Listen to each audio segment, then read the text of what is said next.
বক্রম ছাড়া গলায় কিভাবে চিকন পাইপিং করবেন। পাইপিং করার জন্য আরেকটা কাপড় কাটিং করে নিয়েছি। তো পাইপিংয়ের কাপড় সব সময় কোনাকুনি বা ওরপ করে কাটিং করতে হয়। তো এটা চওড়াটা রাখছি 2.5 ইঞ্চি। এরপরে এই কাপড়টা এভাবে ডাবল করতে হবে। সর্বপ্রথম 2 সুত পরিমাণে সেলাই ধরতে হবে। বেশ সেলাই করার সময় অবশ্যই পাইপিংটা হালকা হালকা করে টানতে হবে।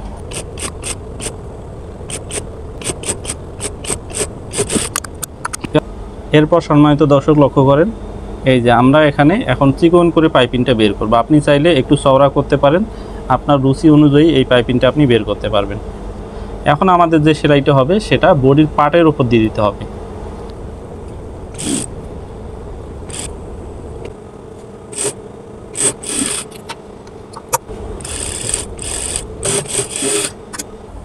তো সম্মানিত দর্শক লক্ষ্য করেন, আপনি কিন্তু এভাবে বক্রম ছাড়া গলায় যদি পাইপিং করতে চান তাহলে এই নিয়মে আপনি পাইপিংটা করতে পারেন।